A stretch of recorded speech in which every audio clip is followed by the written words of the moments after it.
Hello, my friend. The world of magic, filled with legends and ancient tales, is opening its gates once again. Tonight, in the Gryffindor dormitory by the crackling fireplace, I will share another story with my friends. Join us, for the magic is about to come alive. The rain came not as storm or fury, but as a hush, a silver sigh that swept through the gaslit alleys of London, softening the city's sharp edges and cloaking its cobbled bones in a veil of mist. The Thames, old and endless, moved with a slow, contemplative rhythm, its surface whispering to the stone bridges above and the sleeping depths below. It was a night when time seemed to slow, when the city's heartbeat was audible only to those who listened carefully enough. In a quiet street just off the South Bank, behind a crooked door with an emerald-colored knob, lived a man who did precisely that. Listened. Newt Scamander, former magizoologist and author of Fantastic Beasts and Where to Find Them, had traded the wild expanses of the globe for a small, cluttered flat above an abandoned boat repair shop. It was a curious choice for a man of his reputation, but Newt had always found peace not in grandeur, but in the quiet margins of the world. Here he was not a hero of the wizarding world, nor a name uttered with reverence in academic halls. He was simply the Waterman, a title few in the ministry understood and fewer still remembered. The Ministry of Magic had once watched over London's ancient magical waterways with diligence, for beneath the city ran more than just tunnels and drains. Beneath the city flowed the old magic, river magic, born of tide and time, of memory and melancholy. Long ago, these waters were guarded by a spirit called Naiades, said to have the soul of the Thames itself. But in the years of war and rising shadows, the ministry's attention had turned elsewhere, and the river had been left to dream alone. Dreaming, however, was not the same as sleeping. That evening, as Newt sipped a steaming cup of moss thistle tea, a knock came upon his door. Not a sharp rap, but a strange, rhythmic tapping, like water dripping from an unseen pipe. He looked up, brow furrowing. With a quiet flick of his wand, the door creaked open, revealing a cloaked figure hunched beneath the rain. The visitors stepped inside without a word. Their cloak shimmered with the dampness of the night, and water pooled gently at their feet. Not muddy, nor dirty, but clear and luminescent, as though drawn from a spring untouched by time. "You're early," Newt said, his voice soft and even. The figure lowered their hood, revealing the pale, sharp features of a river goblin, an ancient kind of being rarely seen in daylight, older than the ministry itself. Their eyes were glassy, reflecting candlelight like the sheen of moonlight on water. "The river stirs, Scamander," the goblin whispered. "She remembers. She calls." Newt nodded, rising slowly. The creatures of the waterways were not prone to melodrama. If they had come, it meant something had shifted. "What kind of stirring?" he asked gently.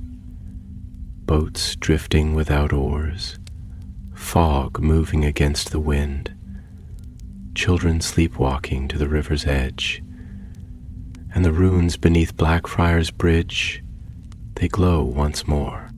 Newt turned his gaze toward the window, where rain traced slow rivulets down the glass.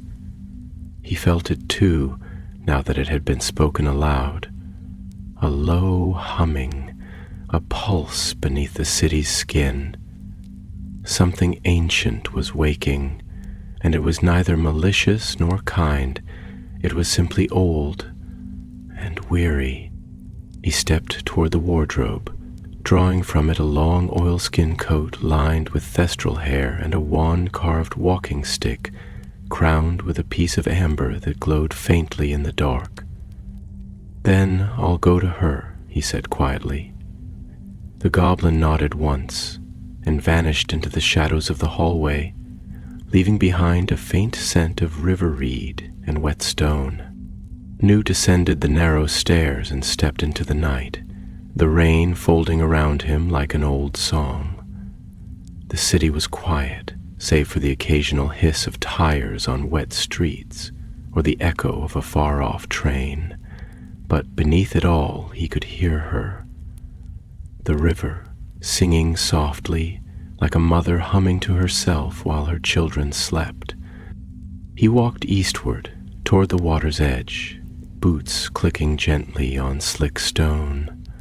Along the way, the magic began to grow thicker, not loud or brilliant, but dense and heavy, like fog that settled deep in the lungs. His breath left trails in the air, not from cold, but from the spell-laced dampness that wrapped around his skin like a second coat. As he reached Blackfriars Bridge, the world seemed to change. The gas lamps dimmed, not from lack of fuel, but as though choosing to sleep. The air grew still, and the ruins, yes, the ruins, sketched into the underbelly of the arch, glowed faintly with a blue-green light, like phosphorescent algae on a moonless sea. He knelt beside the water, laying his palm flat against the slick stone embankment.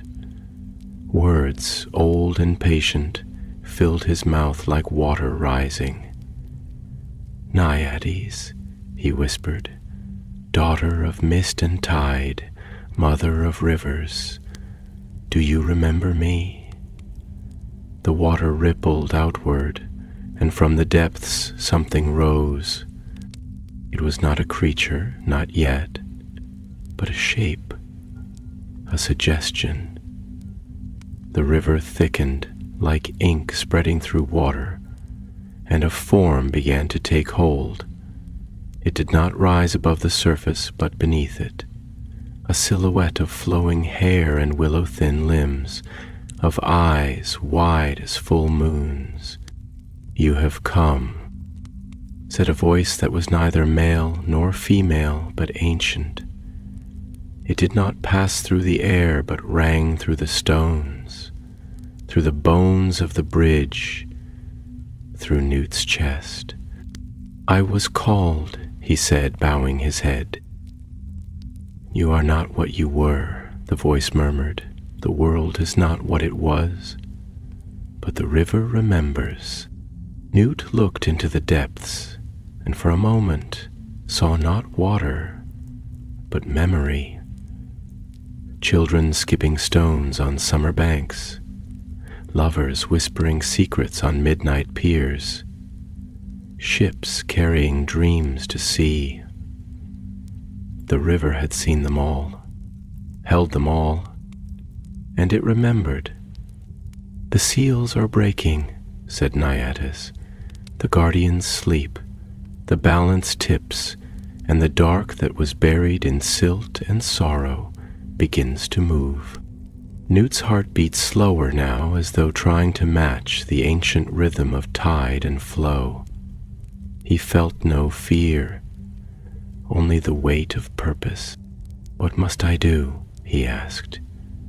The river pulsed once more, and from the water a shape emerged, a creature small and half-formed, wrapped in strands of riverweed and starlight. It clung to the stones, blinking slow, luminous eyes. "Begin with him," the voice said. "He remembers less than I, but his path will lead you where mine cannot." Newt reached forward, gently cradling the creature in his hands. It was light and yet heavy with the gravity of secrets unspoken. "The first current has shifted," said Naiades. "Follow it, and when the moon is swallowed and the river runs backward, return to me. The light beneath the bridge dimmed, the runes went dark, and the mist swallowed all sound. Newt stood alone now, the creature nestled quietly in the fold of his coat. Above him the rain continued its gentle descent, washing away nothing, remembering everything. The journey had begun. The city had changed by the time Newt turned away from the shadowed underbelly of Blackfriars Bridge. Or perhaps it had not changed at all, and it was only he who now saw it through a different lens, through the river's memory, through the weight of something ancient stirring in the depths. The mist had thickened since his arrival, not just as weather does, but as something intentional, almost sentient, curling between the bricks and iron railings, creeping over the cobblestones like a quiet breath withheld. It softened the electric glow of the street lamps until their halos wavered like candlelight in a dream, and muffled the city's hum until it resembled the distant murmuring of a sleeping giant. Newt walked slowly, his boots whispering against the wet stones, each step echoing a little too long, a little too deep, as though the city beneath the city was listening. The small creature wrapped in reeds and river light stirred gently against his chest. It wasn't heavy, not in the physical sense, but it seemed to carry with it the density of something left unsaid. A promise, perhaps, or a wound, or the faded music of a lullaby forgotten by time. As he walked, Newt cradled the creature more closely, his fingers unconsciously tracing the curve of its translucent spine. The creature responded not with movement, but with a slow, rhythmic pulse, as if its heart beat not in blood, but in moonlit water. He turned into a narrow alleyway where the buildings leaned close together, their chimneys clustered like old men huddling in quiet conversation. Rainwater trickled down the sides of their soot-streaked faces, pooling at the base of their brick bones. Here, the world felt older, less touched by modern magic, more inclined to remember. The alley twisted sharply, revealing a wrought iron gate cloaked in rust and ivy, half swallowed by a wall that bore the soot-stained memory of gas explosions and decades of quiet neglect. Newt paused, his breath catching in his throat, not from exertion but from the hush of the place. There was a weight to the air here, a reverent stillness that made even the rain seem reluctant to fall too loudly. He looked up at the gate, feeling a pang of something unnameable. Nostalgia, perhaps, or the ache of recognition. The river in its way had guided him here, and he had learned long ago to listen when the river spoke. He pushed the gate open with a gentle creak, the sound unfolding like a whisper from another lifetime. Inside was a courtyard, forgotten and quiet, cradled by tall brick buildings whose windows blinked down at him like half-lidded eyes. Ivy clung to the walls like faded memories too stubborn to let go. A willow tree, bent with age, wept into the stone basin of a long, dry fountain. The water here, what little remained in rain-fed puddles, shimmered with a faint blue sheen, the remnants of enchantments left by a time when such places were revered.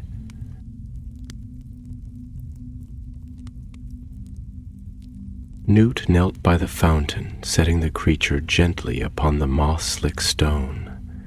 It blinked at him with wide, reflective eyes that held no fear, only an ancient weariness, the kind seen in beings who had waited too long to be understood. "I don't know your name," Newt said softly, his voice low and deliberate, like a man trying to coax memory out of silence. "But you're not the first river spirit I've met. and yet you feel different. Younger, perhaps, or older in a way that isn't measured by time, but by forgetting. The creature tilted its head, eyes luminous as oil-slick moons. It did not speak, but Newt felt its thoughts ripple against his own like water brushing a familiar shore. I used to think, he continued, his voice a little more distant now, as though reaching inward rather than outward, that understanding a creature, any creature, was a matter of classification, behavior, habitat, what it eats, how it sleeps. But I was younger then, and terribly arrogant in the quiet way that scholars often are. I've learned, no, I've been taught, that understanding comes not from observation, but from humility, from listening not to what a creature does, but to what it remembers. He sat down beside the fountain, letting the rain gather in his hair, letting the chill settle into his bones. The courtyard embraced his silence, as if it too knew the value of stillness. "I've made mistakes," he said, "not to the creature now, but to the space between them. I've chased wonder at the expense of empathy. I've taken knowledge without asking permission. I've tried to protect creatures without ever asking if they wanted to be saved. And now here I am, no longer young, no longer certain, and still trying to learn how to listen properly." The creature pulsed faintly, and something like a sigh rose from the old fountain, as if the stones themselves were exhaling after a long silence. A voice broke the quiet, faint, melodic, and human. "You speak to the river as if she can answer," said a girl's voice, clear and fragile like a chime, stirred by a hesitant wind. Newt turned, surprised. A child stood beneath the overhang of a crumbling archway, no older than 10, perhaps, though her eyes were not the eyes of a child. They were wide and calm, deep-set and knowing, as though they had seen too much and chosen silence over speech. Her clothes were threadbare, her hair damp with mist, but she stood with the quiet dignity of someone who did not need warmth to feel safe. "I speak because sometimes silence needs an echo," Newt replied, slowly standing. "And sometimes, even if no one is listening, the words still need to be said." The girl stepped forward, her bare feet making no sound on the wet stone. "You're the Waterman," she said plainly. "You listen to things other people have forgotten. I've seen you before, by the river, talking to shadows." Newt studied her with the kind of quiet intensity he reserved for rare creatures, those that appeared ordinary until you realized how extraordinary their stillness truly was. "And who are you?" he asked gently. "You don't speak like a child, and those who see shadows often carry one of their own." The girl looked away toward the willow tree. "My name is Clara," she said. "I was born on a barge beneath the Blackfriars Arches during a spring flood that swallowed 3 streets in Southwark. My mother said I came out breathing water. The midwife screamed. I laughed. My mother died not long after, and I've been listening to the river ever since."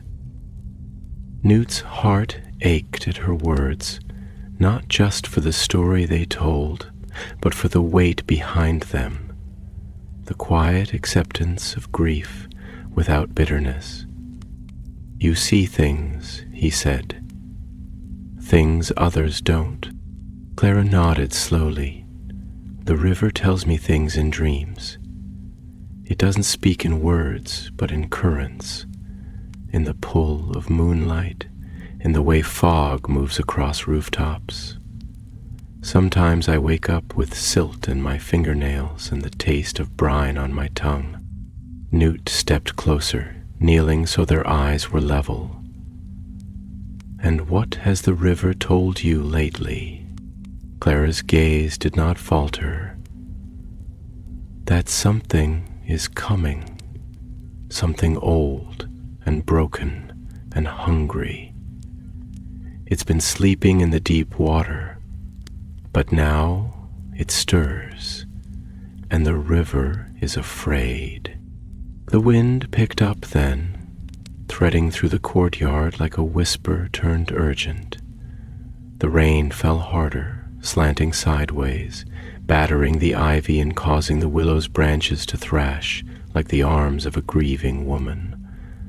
The blue shimmer in the puddles darkened, turned murky, as if silt had risen from the very stones. Newt reached for the creature, cradling it once more, its glow now dimmed. His hand brushed Clara's, and in that moment something passed between them. Not magic, not power, but recognition. Two people, each bearing a piece of the same burden, the knowledge of what sleeps beneath the surface, and the loneliness of those who choose to see it. "We should go," Clara whispered, voice barely audible through the rising wind, "before the river stops whispering and starts to scream." And so, with the rain falling like memory and the fog curling like old breath around their feet, they stepped back into the alleyway, two shadows in a city of secrets, with the river's lullaby growing stranger behind them. The fog had thickened to a pale curtain by the time they stepped out of the courtyard and back into the labyrinthine back streets of Southwark. It rolled in slow, deliberate waves across the cobblestones, pooling in the cracks of the pavement, curling against the worn brickwork like an old cat settling into familiar corners. Street lamps flickered above, their amber light diffused into starless halos, and the buildings, once sharp with soot and age, now loomed like forgotten memories, half-seen shapes from a dream half-remembered. Everything was hushed, but not silent. The city breathed through the fog, a rhythmic inhalation that trembled with secrets, as if London herself were holding her breath, waiting for something to pass. Newt walked with care, the small creature still nestled within his coat, its warmth a strange contradiction to the chill in the air. Each step he took felt laden with quiet intention, as though the very act of walking forward meant disturbing something sacred, an invisible veil that separated now from then, memory from prophecy. Clara moved beside him with the lightness of someone who had long since learned to step through spaces others dared not notice, her feet whispering against the slick stones, her gaze moving not with curiosity, but with an eerie familiarity, as though she was not merely walking into fog, but returning to it. For a time neither spoke, their silence not born from hesitation, but from a kind of reverence, the sort one might share beneath a cathedral's high arches or beside an untouched tomb. When Clara did finally break the stillness, her voice was low yet woven with an almost ancient cadence, like someone reciting something memorized long ago and only now remembered. "I used to think the river was a boundary," she said, not looking at Newt, but instead at the glimmering puddles that stretched like pieces of sky along the road. A line that separated two worlds, the land of the living and the land of forgetting. But that was before I knew she was more than a body of water. She's not a border, you see. She's a bridge, a story. Newt turned his head slightly, listening with the careful patience of a man who had spent his life deciphering truths hidden beneath riddles. "A story?" he echoed, his voice barely more than a breath. Clara nodded. "She carries memories, not just of people and their lives, but of thoughts unspoken, griefs unwept. She keeps them, holds them. Every ripple is a fragment of someone's sorrow, every current a path carved by something that once was loved and lost." She paused, drawing in a breath that trembled ever so slightly. "And sometimes, when she gets too full, she forgets how to hold it all. She spills over." Newt felt those words settle into his chest like silt, heavy and familiar. He thought of the countless creatures he had encountered over the years, beings misunderstood, labeled dangerous simply because they bore too much of the world's memory within them. He had often wondered if pain, like magic, had a frequency of its own, something that couldn't be seen, only felt, only endured. "I used to think," he began slowly, carefully, as though building a bridge of his own between their thoughts, "that the most dangerous magic was the kind that exploded outward, curses, hexes, bursts of raw, uncontrolled power. But now I'm not so sure. I think the most dangerous kind might be the magic that lingers, the kind that hides in places like rivers or mines, the kind that waits quietly until it no longer remembers how to be quiet." Clara looked at him then, her eyes catching the weak lamplight, reflecting it in a way that made them seem impossibly deep. "Do you think that's what's happening now? That the river can't hold anymore?" Newt nodded once, solemnly. "I think something is leaking through. Something old, something that was never meant to resurface." The fog responded then, not with words, but with a subtle shift.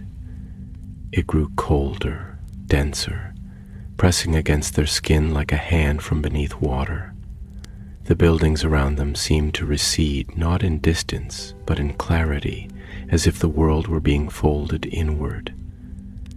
And then, as they turned a corner, the street ended abruptly in a wide set of stone steps descending toward the Thames. The river was barely visible, a dark mirror beneath the fog, its surface broken only by the faint outlines of mooring posts and ghost-like barges that rocked gently in the invisible tide. This place, though nameless, felt sacred. The steps were worn, some cracked, others eroded into gentle slopes, as if thousands of feet had passed here over centuries. Not just people, but presences. The air was dense with the scent of wet stone, iron, and something older, an earthy metallic tang that spoke of river mud and rusting anchors, of memory unearthed. Clara stopped halfway down, crouching low to touch one of the stones. Her fingers moved slowly, tracing the patterns of moss and lichen that bloomed like galaxies across its face. "This is where it started," she whispered, more to the stone than to Newt. "The dreams began here, not mine, hers." Newt stepped down beside her, his eyes scanning the shoreline. What did she dream of? Clara didn't answer at first. Her expression was distant, caught between concentration and a kind of sorrow. When she finally spoke, her voice was different, heavier, slower, as though carrying something larger than her small frame. She dreamed of a time before the city, before bridges and bricks and names, when she was wide and wild, when magic wasn't hidden beneath sewers and steel. She dreamed of people who worshipped her, not as a goddess, but as a sister, a voice, a mother. They gave her offerings, not gold or blood, but stories, songs, and in return, she remembered them. Newt's heart ached with something that was not grief but close, a kind of deep recognition, the way one feels when rediscovering an old book and realizing it still remembers the warmth of your hands. And then Clara looked up at him, eyes glistening with mist and something more human. And then we stopped singing. We built walls. We turned her into a boundary again. We paved her banks and told ourselves we'd conquered her, and she began to forget how to be gentle. A silence followed, more profound than before, the kind of silence that trembles on the edge of speech. The river moved beside them, a dark, whispering thing, its voice just below the threshold of hearing. Newt closed his eyes for a moment, letting the dampness seep into his coat, the weight of it grounding him. "I once met a Kelpie," he said, after a long pause, "in a loch in the north. Wild as wind, proud and untamed, most thought it dangerous, bloodthirsty. But when I looked into its eyes, I saw loneliness, not hunger, just a deep echoing ache. It didn't want to hurt. It wanted to be seen, understood." He looked at Clara, his voice quieter. "I think that's what this is. Not a threat, not yet, just something asking not to be forgotten." Clara stood slowly, brushing moss from her hands. "Then we have to remember." The fog swirled around them, thickening as if in agreement, or perhaps in warning. And from the darkness beyond the water's edge, a new sound began to rise. A low, distant hum, like the moaning of shipwrecked timbers, or the breath of something vast and dreaming beneath the current. Newt's hand moved instinctively to the creature nestled beneath his coat, which now stirred with slow urgency, its pulse matching the rhythm of the hum. Clara's fingers curled into her coat pocket, her shoulders tensing. "Do you hear that?" she asked. Newt nodded, his eyes on the water. "Yes, the river is speaking again." And this time, it would not be a whisper. The sound was not loud in any conventional sense. It did not crash through the air or shatter the stillness like thunder. But it was deep, resonant, and insistent, a vibration that moved through the bones of the city rather than the surface of the world. It crept through the stones beneath their feet, singing in the iron marrow of the river wall, pressing against their ribs like a second pulse, not replacing the rhythm of their hearts, but joining it, coaxing it, tuning it toward something older and darker. It was the kind of sound one doesn't so much hear as feel, the kind of sound that belongs not to music but to memory, low and aching, like the groan of an ancient tree shifting in the wind, or the long exhalation of a creature who has forgotten it was breathing. The fog curled more tightly around them as the sound grew, thickening into something that felt less like vapor and more like presence, the tactile density of a place watching you, remembering you, recognizing you. It coiled through the gaps between stones, spilled over the stairs like smoke, and clung to their clothes with the clammy insistence of wet hands. Clara stood still as a statue, her eyes fixed not on the river itself, but on the place where the water met the mist, where the distinction between air and liquid, seen and unseen, seemed to vanish entirely. Newt remained beside her, his body quiet, his mind aflame with slow-burning thoughts, the kind that unfold in spirals rather than steps. "I don't think it's a voice in the way we understand voices," he said at last, softly, as if speaking too loudly might disturb the shape of the world. "It's something beyond language, perhaps, a remembering, a gathering of all the sounds that were never given words." Clara didn't answer at first. Her face was pale, not with fear exactly, but with the weight of something deep and unresolved, like someone waking from a dream, only to realize the dream had not yet ended. When she did speak, her voice was low and slow, and filled with the kind of thoughtful silence that only comes after long grief. "It's sorrow," she said. "Not just sadness, but sorrow, the kind that takes root and grows sideways in the soul, the kind that becomes a landscape inside you, a place you can walk through even when you're standing still. That's what I hear. That's what it's become." Newt closed his eyes for a moment, letting her words settle around him like the fog. He understood her more than he could say. Not just her gift, not just her strange and unsettling familiarity with the river's moods, but the shape of her pain. It was a shape he recognized because he too had walked those inward corridors, those halls where the echoes of past choices reverberate like footsteps in an empty cathedral. "Do you ever wonder," he asked after a pause, "if sorrow itself has memory? Not just the memories that cause it, but memory as its own being, its own consciousness? As if it doesn't simply reside in us, but moves through us, like wind through branches or water through soil?" Clara nodded slowly. "Yes," she said. "All the time. I think that's why the river remembers so much, because it carries our sorrow from one shore to another, from one life to the next. We pour it into her and she holds it, because no one else will."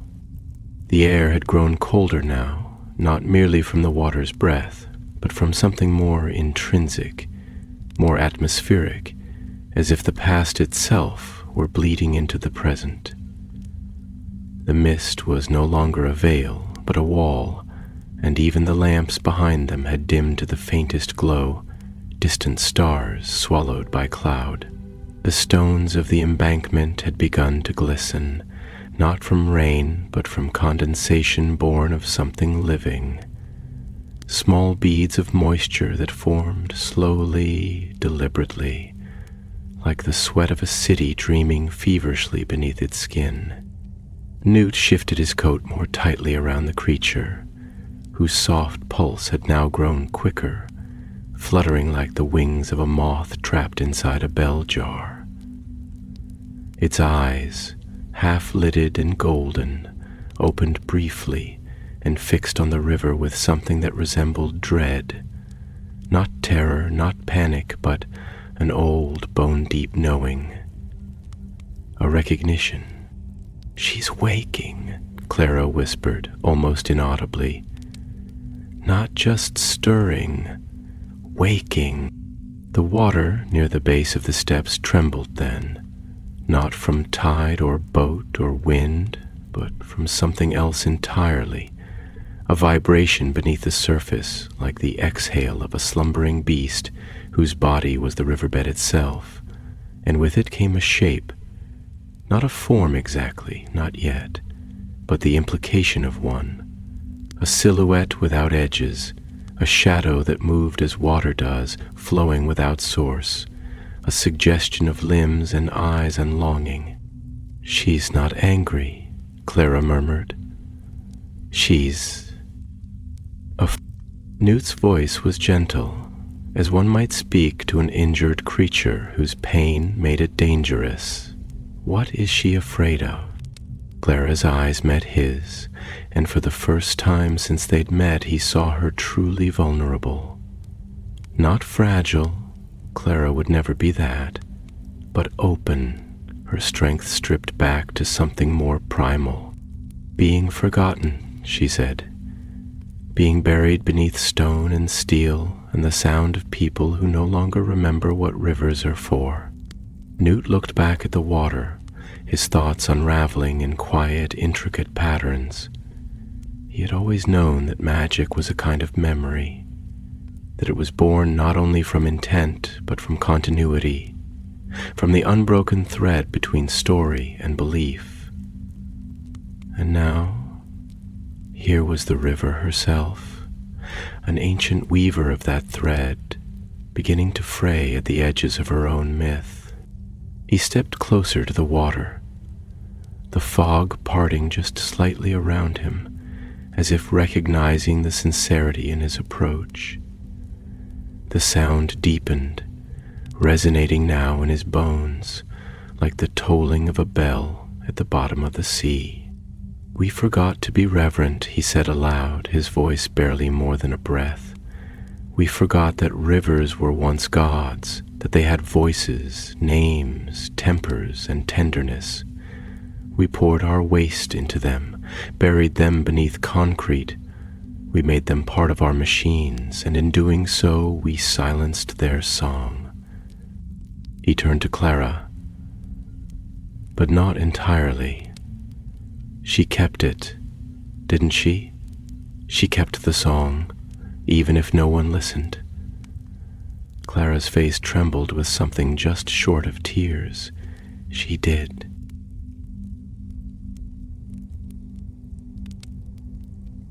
Newt knelt at the water's edge, laying his palm gently on the stone step that dipped into the river. His fingers brushed the slick moss, the cold slick of algae and thyme, and then, quietly, he began to hum. It was not a song he had ever learned, not in books, not from creatures, not even from memory. It came from somewhere deeper, from the quiet library of the soul, the place where instinct writes what language cannot. A low, slow melody, no structure, no lyrics, just tone, emotion, resonance. A lullaby for something too large to cradle, too old to comfort. The river stilled. The sound diminished, and for a moment everything, fog, stone, water, time, stood perfectly, impossibly still. Then the water moved, not forward or backward, not with tide or current, but upward, and something ancient opened its eyes. The water rose not with violence or haste, but with the deliberation of something ancient unfurling after a long and dreamless slumber. It swelled upward in a great, slow bloom, like ink unfurling in still water, its form shifting and incomplete, at once fluid and coherent, as if memory itself had taken shape. And from within this ascending column of river mist and silt-dark shadow, something emerged that was not quite creature, not quite woman, and not quite storm. It was, above all else, presence. An embodiment of longing so profound and so old that even the stones beneath the Thames seemed to lean forward to listen. Her body was formed of water, but shaped by will, her eyes vast and river-deep, swirling with the reflections of centuries, flames glinting on Roman shields, the keels of Viking longboats cutting the current, plague carts dumped in the tide, lovers parting on fog-slick piers, voices raised in rebellion and in prayer, all of it folded into the laminar spirals of her gaze. Her hair flowed like a tributary in flood, tangling with the wind and the fog and the smell of algae and rust, Around her rose the scent of brine and decay, of lilac and lantern oil, of something impossibly old and heartbreakingly familiar, like the scent of a childhood home glimpsed only in dreams. Clara stood still, her shoulders trembling not with fear, but with the awe one feels when face to face with something sacred. She did not flinch, did not fall to her knees, though her legs shook and her breath came ragged. Her fingers moved to her chest, pressing flat over her sternum, as if trying to still the internal tide that had begun to rise. "She remembers me," Clara whispered, and her voice carried not to Newt alone, but to the shape in the water as well. "Not as I am, not as Clara, not as this skin or this age or even this century, but as a part of her, a ripple, a child, a prayer once whispered into river wind." Newt, still kneeling, lifted his eyes slowly to meet the gaze of the river wraith. He did not speak at once. He had learned through many years and many encounters that ancient beings do not rush into recognition. They do not ask questions expecting answers, but offer silence as a chalice for truth to fill. He remained there, humble and still, feeling the cold seep into his knees through the stones, watching the dance of light and memory in her shifting form. When he did speak, his voice was low, not deferential in the way one might address a god, but reverent in the way a man might speak to the sea. Knowing it will not answer in words, and loving it all the more for that. "I do not come to bind you nor to name you," he said slowly, thoughtfully, as if sculpting each word from the sediment of thought and feeling. "I do not come with wand raised or spell whispered. I come only with ears open, with hands that have learned gentleness, and with the silence that has followed me for years, since I first heard what most will not hear." The river figure did not reply, but the water rippled around her like breath, and the fog recoiled from her edges in slow pulses, as though it too were unsure how to touch her.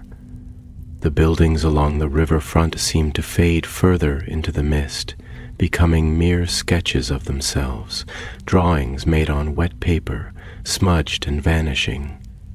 Even the city's distant noise, the muted horns and the rumble of trains, had dulled to a near silence, like the hush between waves.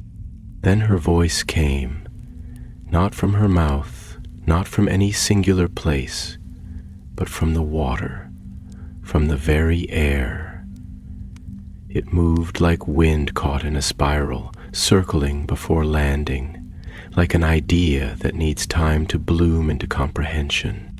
"You speak like those who once knew how to wait," the voice said, and the sound was neither warm nor cold, but weighty, filled with sediment and tide and the erosion of years. "You speak with the cadence of someone who has lost more than he can remember, and remembered more than he knows how to carry. Why have you come to me, Waterman?" Newt inhaled deeply. He could feel his pulse not quickened, but resonating with something vast.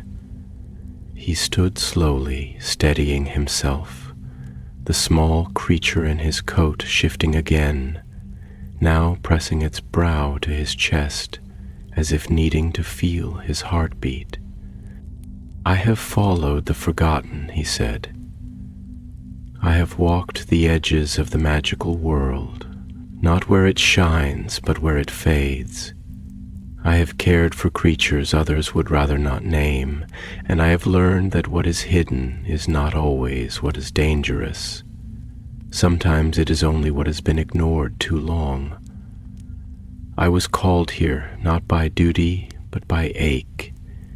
The river is unquiet, the balance is shifting, and something is pulling at the roots beneath the city.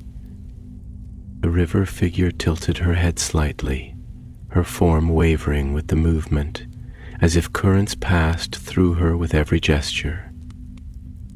Her face, more suggestion than anatomy, held the sorrow of all rivers that have been bridled and drained, all songs turned to sewer grates and storm runoff.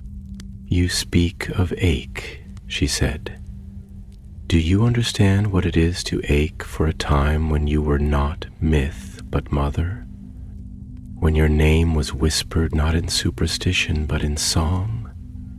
When the moon touched your skin like a lover, and the stars fell into your depths not as pollutants but as promises?" Newt swallowed, and in his silence Clara spoke, her voice stronger now, as though the memory of recognition had bolstered her ribs. "We do not understand," she said, her words slower now, her eyes glistening. "Not fully. We cannot. We walk in flesh and you in memory, but we feel your ache, even if only as echo. We carry pieces of it in dreams we don't remember, in griefs we cannot name, in the silence we keep because the world no longer asks us to speak of wonder."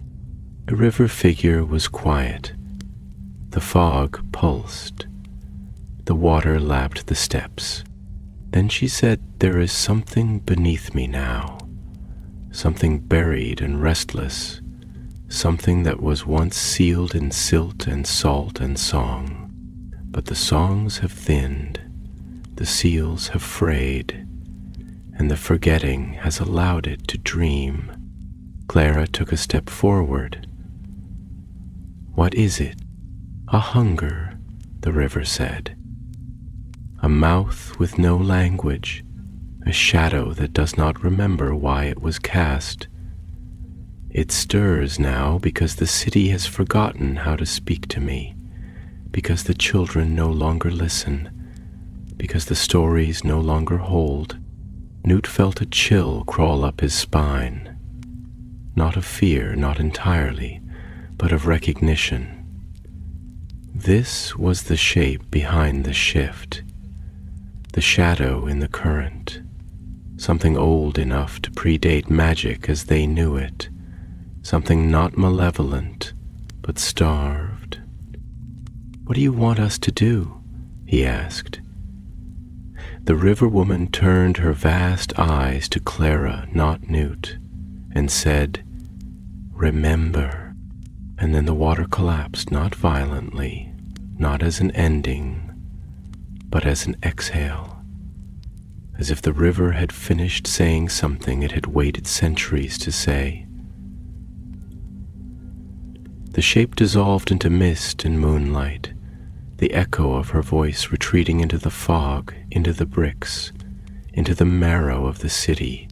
Clara fell to her knees. Newt caught her before she hit the stone. The small creature pressed its forehead to Newt's hand, eyes wide with something like mourning. Above them the fog closed gently, not to conceal but to cradle. The river for the moment was still, but it remembered, and it waited. Clara's body trembled in Newt's arms, not violently, not like someone seized by pain or fear, but with the quiet, subtle trembling of someone who has just returned from somewhere far, somewhere sacred, and is struggling to remember what it means to exist again within the confines of flesh and breath. Her eyes fluttered open slowly, as if the act of seeing were suddenly a burden rather than a function, and her lips parted not to speak but to draw in air, thick, damp, heavy with the scent of stone and brine and old blooming algae. The world around them had dimmed, not in light but in clarity, as though reality itself had been wrapped in gauze. Its textures softened, its edges blurred, its pulse slowed. The fog, which had once moved with the restless energy of a thing alive, now hung low and still, pooling around their ankles and waists like cold memory. The river, too, had quieted, its surface now glass-smooth and black as ink, reflecting no stars, no lamplight, only the indistinct silhouettes of half-drowned piers and the twisted arms of cranes sleeping on the distant wharves. Even the air seemed to resist motion, as if the very molecules were unsure whether to linger or to flee. There was a silence now, not an absence of sound, but a fullness of it, a silence so complete it pressed against the eardrums like deep water, a silence in which the smallest breath became thunderous. Newt lowered himself to sit beside Clara on the steps, one hand still cradling her shoulder, the other curled protectively around the creature that pulsed quietly against his chest. He looked out over the river without speaking, his eyes following the subtle shifts in the water's sheen, watching the faint shivers that moved across its surface like dreams struggling to be remembered. He was not afraid. No, fear had long since burned away from him, scorched from the roots by years spent navigating the fragile balance between reverence and curiosity, between wonder and responsibility. What he felt now was something far older, far deeper, a kind of awe so quiet it bordered on sorrow, the kind of awe one feels when staring into the face of a truth too large to hold in the palm of thought. Clara exhaled slowly, and her voice came out like mist unraveling in morning light, fragile, diffused, threaded with something too complex to name. She wasn't just a being, she said. She was a memory of being, a hymn shaped like water, a sadness that didn't know how to end. Newt nodded slowly, not in agreement but in understanding, his voice low, shaped by reflection more than explanation. There are entities, spirits, forces, things we've learned to name only in approximation, who were never born, not in the way we understand birth, but who emerged as echoes of human need. We call them gods, or guardians, or myths, but in truth they are reflections of our collective longing, our need to believe that the world hears us, holds us, mourns with us. I think she was one of those echoes, but an echo can become a voice if we forget to listen. It finds its own mouth and its own hunger. Clara's fingers curled slightly, as though feeling the weight of water not in her skin, but in her soul. She tilted her head upward, her eyes not searching the sky for stars, for there were none to be seen, but searching the fog itself, as though it might still be listening, or perhaps still speaking. There was grief in her, she said softly, a grief that wasn't rage, and wasn't forgiveness either, just the weight of having carried too much for too long, like a bridge no one crosses anymore, but that still holds. Newt closed his eyes, and for a long moment he simply breathed, listening not to the silence but to what lay beneath it, the subsonic hum of something vast and slow, something not quite finished. He felt the creature against his chest move again, more deliberately now, as though awakening not from sleep, but from hiding. It looked up at him with luminous eyes, and Newt saw in them not fear, but recognition, an awareness that whatever had just passed between the river and Clara had stirred something even older in its bones. "We need to go," he said gently, "not because the danger has passed, but because it hasn't. The river has given us something, not an answer, but a direction. Clara stood slowly, unsteadily, her movements almost ceremonial. She wiped her palms against the damp fabric of her coat, her eyes distant, her breathing shallow, like someone coming down from a mountain they never intended to climb. "Where do we go?" Newt stood beside her, and for a moment he didn't answer. His gaze was drawn eastward, where the river bent gently away from the city's heart, winding past the silhouettes of derelict warehouses, beneath rusted bridges, into the older, quieter veins of London. The places where memory lives not in monuments or museums, but in the soot-thick air and the stones polished by rain and footstep and sorrow. "There is a place," he said finally, "beneath the old canals near Wapping, a convergence of currents and ley lines, long sealed by the ministry when magic became regulation rather than reverence. There was once a listening stone there, one of the few that could interpret what we call emotion in the language of geomancy. It's said to be dormant now, buried beneath layers of brick and time, but I think it's stirring." Clara's brow furrowed slightly, the name unfamiliar to her, and yet the weight of it resonant. "And you think whatever we felt here is connected to what lies beneath it?" "I don't think it," Newt replied quietly. "I feel it, the way the river feels a storm before the wind changes, the way birds know to leave a place before it burns. Whatever has begun is waking in pieces, not all at once, not in noise, but in murmurs. And if we don't learn how to listen, it may never speak in words again."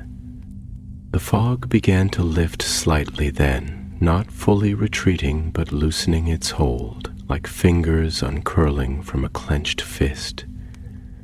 The sounds of the city returned, dimly, hesitantly. The groan of a distant lorry, the hum of unseen electricity, the clang of a chain against a metal gate in some far-off alley. And with them came the pulse of time again, measured, mundane, but no less sacred for it. Clara turned to him, and for a long moment they stood in mutual recognition, not of each other, but of what they had both touched, what they had both been marked by. Not every scar is visible.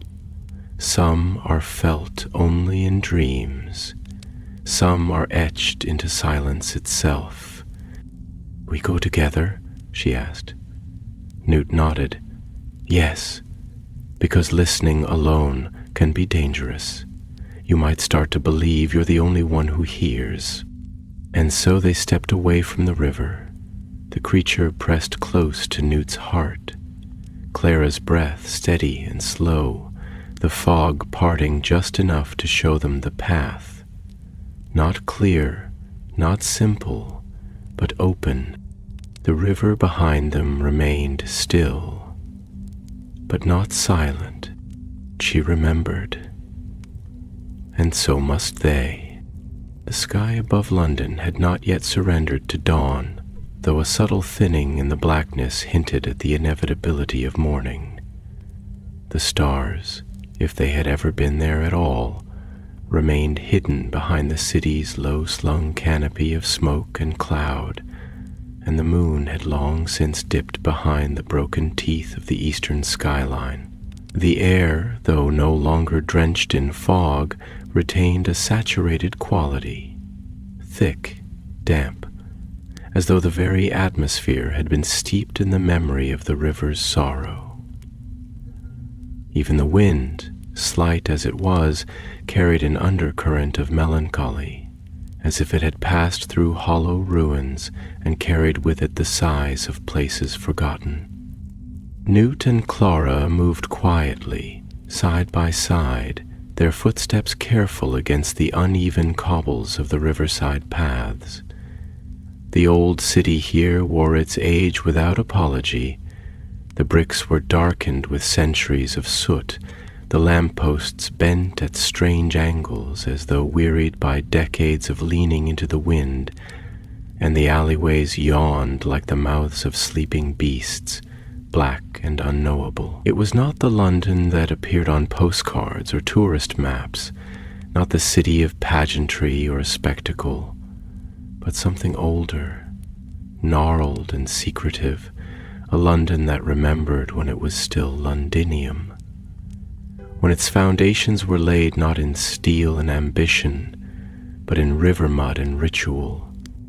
Clara walked with the solemnity of someone who had left something precious behind, and now feared the world might ask her to do it again. Her eyes, sharp and quiet, swept the shadows as they moved, not with suspicion but with reverence, as though each corner of darkness might still hold the last echo of the river woman's voice. She was changed now, not visibly, not dramatically, but inwardly altered in some irreparable way. There was a weight to her presence, a kind of stillness that wasn't born from calm, but from the act of bearing something heavy and unseen. And though her shoulders were narrow and her limbs still thin with childhood's unfinished geometry, there was an unmistakable strength to her carriage, something that came not from age or instruction, but from knowing. Newt, walking just ahead, felt the shift in her without looking, just as he felt the slow awakening of the small creature nestled close to his chest.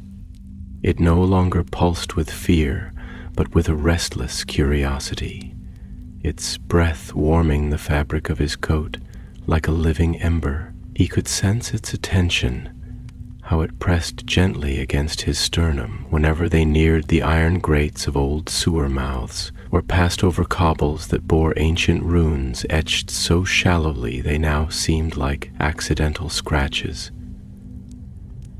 The creature was listening as it always had been, but now it listened with purpose. It, too, remembered.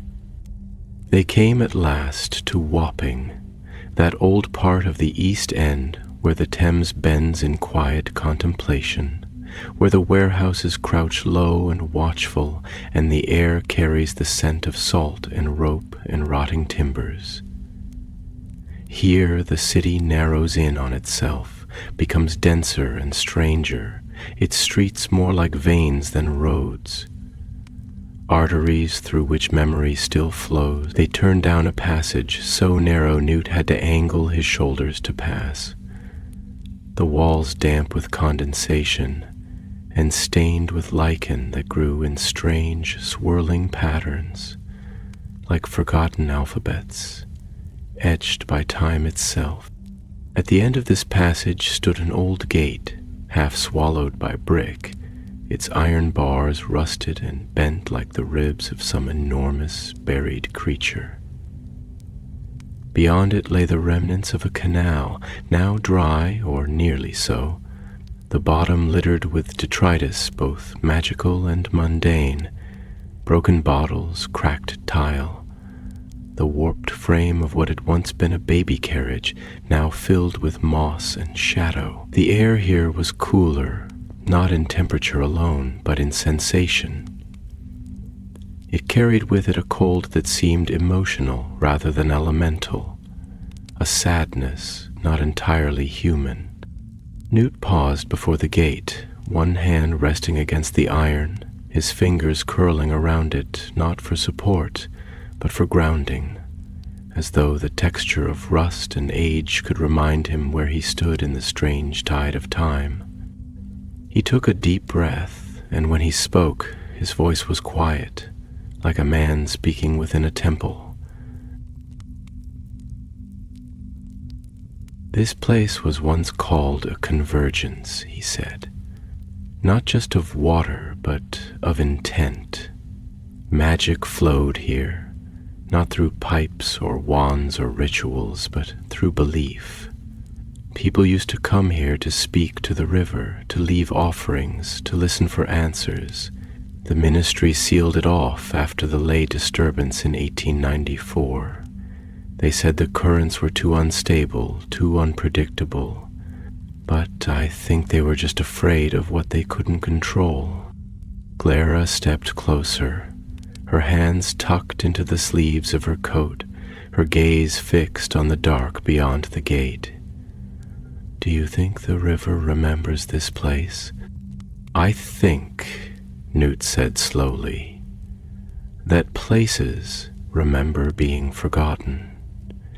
And I think that when the forgetting goes on long enough, it begins to hurt. Places ache, just like people, and that ache becomes a kind of voice, and if we don't learn to hear it, it begins to shout." He pulled his wand from his sleeve, not as a weapon, not as a tool, but as an extension of intention. The tip glowed softly, casting a sphere of pale light that illuminated the old gate and the stones beyond. The light did not banish the shadows, but rather deepened them, revealing their shape and texture. It was not a light that sought to erase the dark, but one that honored it. Clara watched him, then asked in a voice thick with reflection, "Do you ever wonder if magic was never really ours to begin with? That maybe it was always the world's and we just borrowed it for a time, took it and named it and measured it until it no longer knew how to speak to us?" Newt looked at her then, truly looked, and something in his expression softened, not with pity, but with recognition, with the quiet sorrow of one who had asked the same question countless times in the long night of his own mind. "Yes," he said, "often. And I think that's why the creatures come to me. Because I don't ask them to be useful. I don't try to bind them with names or rules. I just let them be. And in return, they let me listen." He stepped through the gate, which groaned open without resistance, as though it had been waiting not for force, but for acknowledgement.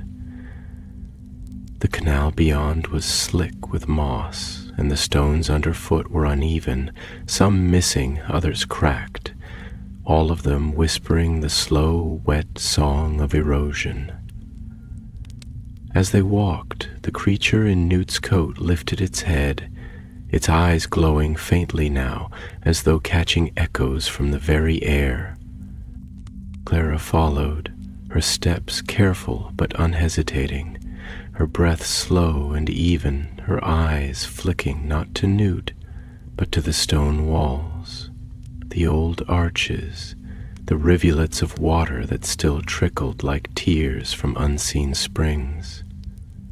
She placed one hand against the wall and whispered something, words Newt did not catch, but felt as though they resonated just beneath hearing.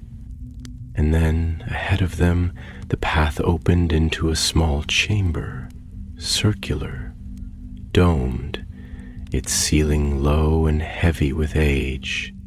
In its center sat a stone that looked unremarkable at first glance, worn, cracked, half buried in sludge, but as Newt stepped closer, the glow from his wand revealed carvings, faint and ancient, lines that pulsed gently with an internal light, not steady. Clara knelt before it, her hand hovering just above the surface, and when she finally spoke, her voice trembled with awe. "This is it," she said. "This is where she waits." And beneath them, far below the stone and the water and the hush of the sleeping city, something heard, and it stirred. The chamber into which they had descended was unlike any place Clara had seen before, not because it was grand or terrifying, but because it felt so utterly real. so densely woven with the truth of things that even the air was different. It clung to her skin in a way that reminded her of fever dreams and childhood nights beneath wet sheets, of church crypts she had wandered into by accident and never spoken of again. The ceiling above them, a low dome of stone now slick with condensation, seemed to pulse with breath, not a rhythm born of lungs or living tissue, but something more elemental, the slow respiration of the earth itself, weary and endless and ancient beyond time. Drops of moisture formed in rhythmic succession along its concave arcs and fell in perfect intervals to the floor below, where they struck the stone in quiet splashes, like tears falling onto an altar. The listening stone, if one could even call it a stone, for its presence suggested intention and awareness rather than inert matter, sat squat and heavy in the center of the room, half sunken into the floor, as though the ground had grown around it rather than been carved to receive it. Its surface was not smooth but worn, like something that had been touched 1,000 times not by hands but by need. Its carvings, almost invisible at first glance, revealed themselves only in the flickering half-light of Newt's wand, lines and curves that shimmered with the dull inner glow of old embers. It was not a glow that illuminated, but one that seemed to drink in the surrounding shadows, drawing them closer like thoughts gathered in contemplation. Clara knelt beside it slowly, reverently, as one might kneel beside a sleeping loved one, fearful of waking them too soon. Her fingers hovered just above the stone's surface, tracing the path of the glowing runes without making contact, as if contact might be too final a thing, as if touching it might invite a memory too large to survive. "There's something about this place," she whispered, her voice more breath than sound, her words trembling at the edges with something soft and unnameable. "It feels like the space between thoughts, that moment when you inhale, but haven't yet decided whether to speak or to stay silent, a place of almosts." Newt, standing a few paces behind her, nodded, though he knew she wasn't truly seeking affirmation. Her words hung in the air not as a question, but as a description of an internal state, shared in the hopes that someone else might understand the feeling, even if they could not define it. "I think," he said after a long silence, "that magic lives in those in-between spaces more than we allow ourselves to admit.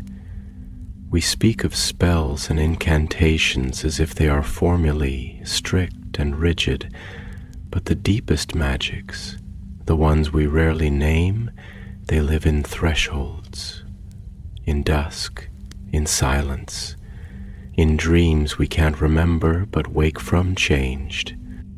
He stepped closer, his boots making soft impressions in the moss that lined the chamber floor. "This place, I read about it once, not in any book from the ministry, but in a bundle of handwritten notes I found in an attic above a collapsed apothecary in Nocturne Alley.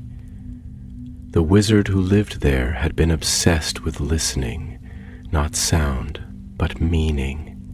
He believed the world spoke in echoes, and that there were places like this one, where those echoes became clearer, not louder, just more articulate, as though thought itself could take root in stone if you were quiet enough to hear it.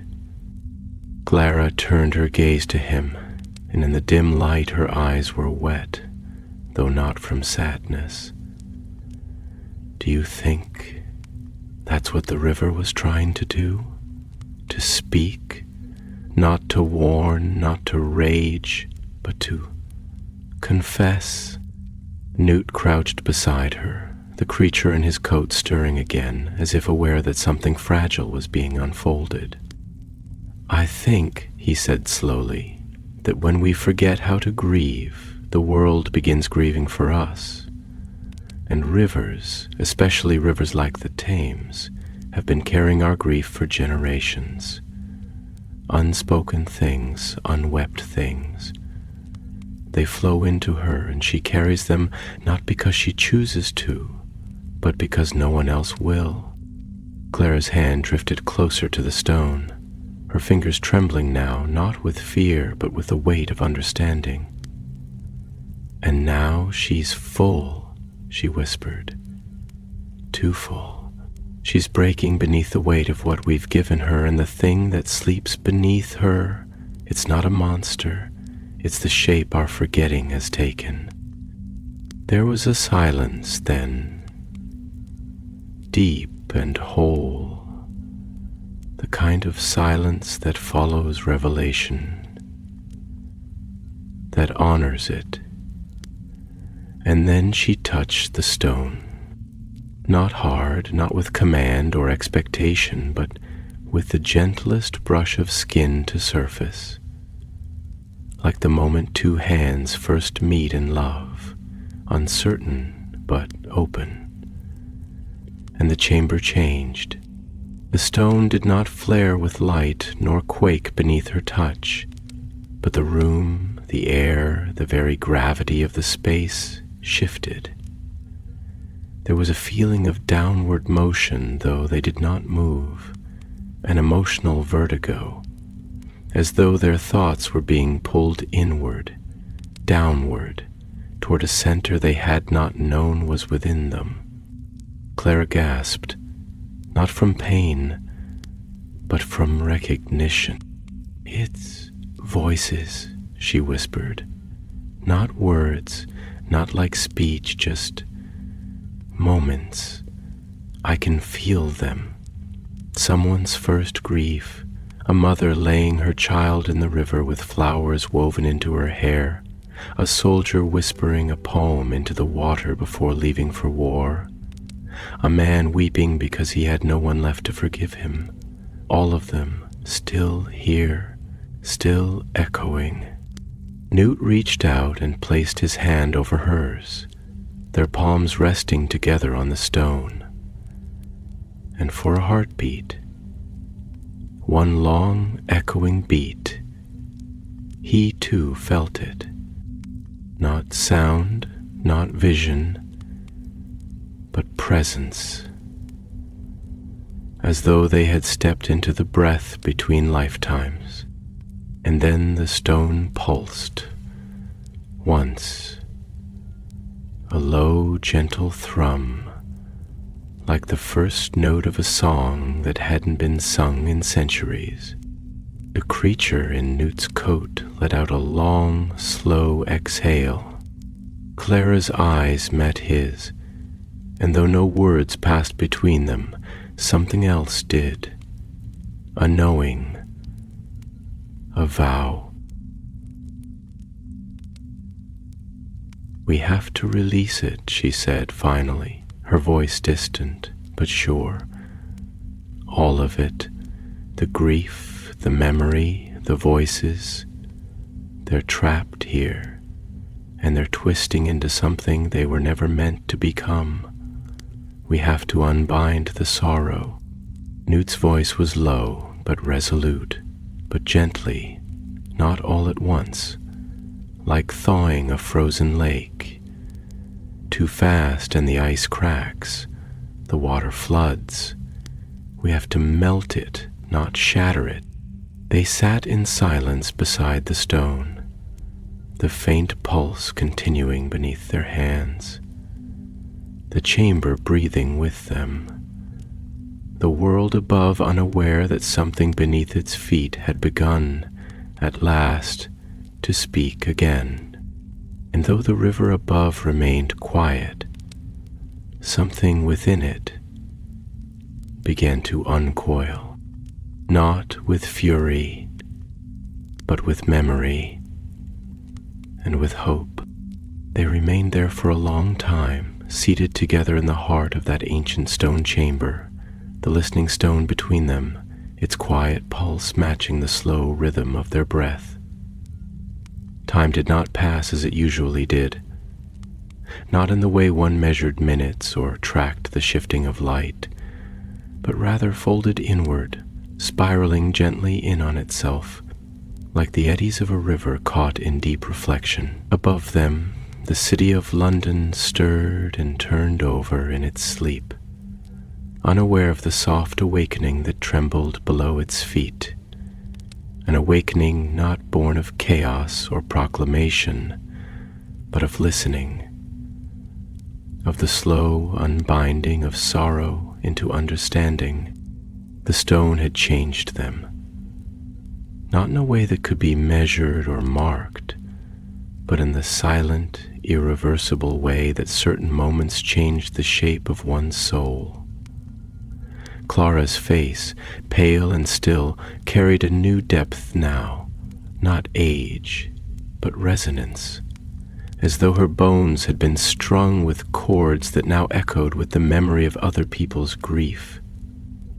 She did not speak at first. She sat cross-legged, hands resting in her lap, eyes unfocused and distant, her expression calm, but not blank, a calm that bore the complexity of things seen and felt too deeply to be easily explained. Newt watched her in silence, his heart strangely full, yet unburdened. He felt in some impossible way that he was sitting beside an echo of himself, not in form, but in essence.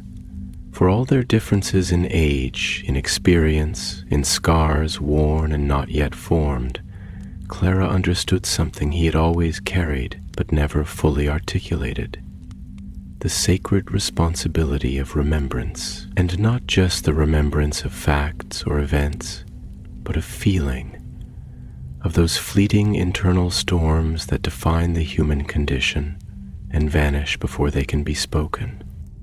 "You know," Clara said eventually, her voice low and deliberate, her words shaped not just by thought but by intuition. "When I was little, before I knew what the river truly was, I used to think she was lonely. I would sit by the bank and talk to her, not with words, not really, but with feelings. I'd tell her about my dreams, my worries, the things I was too afraid to say aloud. And sometimes I felt like she answered, not with voices, but with ripples, with little gusts of wind, or the way a leaf would float past me, as if nudged by something unseen." She paused, pressing her palms to the cool stone floor as though seeking the slow pulse beneath it again. "But as I got older, I stopped. Not because I stopped believing, but because the world made me feel like it wasn't safe to feel that much anymore. Like listening deeply was a kind of weakness. People around me were loud, always so certain, always ready to speak, to explain, to define, but never to wonder." Newt closed his eyes briefly, her words striking something raw within him, a thread long dormant, but never truly forgotten. When he opened them, he spoke slowly, each sentence woven with a careful tenderness. "I know that silence, the one that grows inside when you no longer feel allowed to ask the kind of questions that don't have tidy answers. I think the world has become afraid of ambiguity. We crave certainty now, even when it's false. We would rather be confidently wrong than uncertainly open." He ran a hand along the rough edge of the listening stone, its warmth now subtle but undeniable. "But magic, true magic, has always lived in ambiguity, in the liminal spaces, between life and death, between word and breath, between shadow and flame. And it asks something very difficult of us. It asks us to feel without demanding a conclusion, to grieve without fixing, to love without needing to possess. It's a conversation without punctuation. Clara looked at him then, and her expression held something luminous, not with light, but with presence. "That's why this creature came to you," she said, gesturing softly toward the small being still tucked beneath Newt's coat, now sleeping with the kind of trust only ancient creatures ever give. "Because you listen the way the river listens, not with ears but with surrender." Newt smiled, the expression tinged with weariness, but also with quiet pride. "It took me a long time to learn that kind of listening.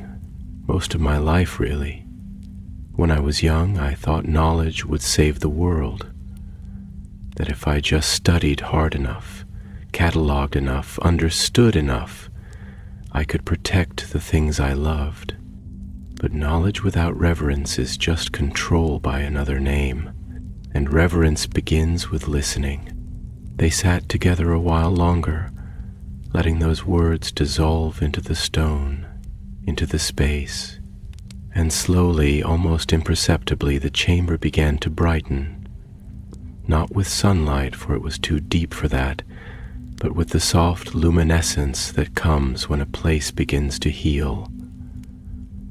The walls, once cloaked in shadow, now shimmered with a gentle phosphorescence, as if the memories embedded in them were waking and stretching and sighing. The air no longer felt heavy with mourning, but rich with something else.